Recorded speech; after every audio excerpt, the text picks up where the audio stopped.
Hihingi naman ng asylum sa the Netherlands si dating presidential spokesperson Harry Roque na bahagi ng legal team ni dating Pangulong Rodrigo Duterte sa The Hague.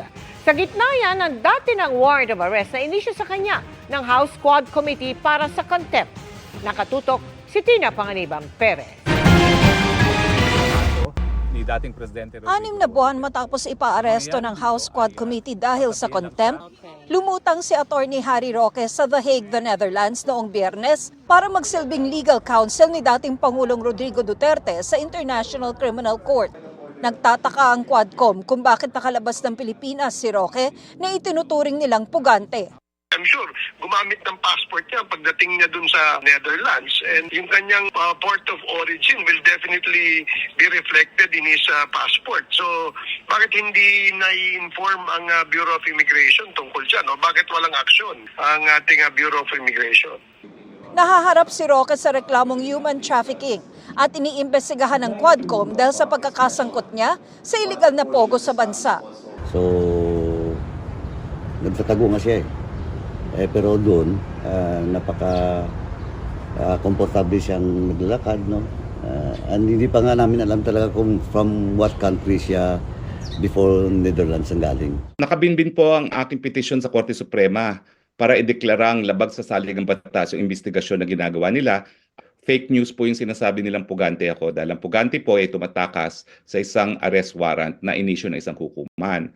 Ang arrest warrant po ng inisyu ng Kongreso ay para lamang sa isang resource person para dumalo sa isang pagpupulong at magsumiti ng mga dokumento.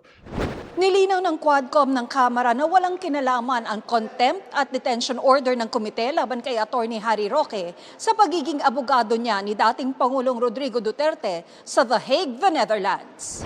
He was cited in contempt because of his failure to cooperate and attend and honor the invitation or respect the invitation of the Quad in the investigation in aid of legislation. So, yun ang kanyang yun ang reason why na-contempt siya. Sang-ayon ang Malacanang na dapat maibalik si Roque sa Pilipinas. Mas maganda po siguro na i-challenge po talaga natin siya na siya po yung umuwi. Kasi di ba bring home FP Duterte. So siguro mas magandang isigaw po rin ng mga tao, bring home Roque. Pero sagot ni Roque, I'm sorry, I cannot come home. I have to defend my president. I'm filing formally for asylum here at the Netherlands. As soon as my application of asylum is received, I do have the rights to non-refoulement.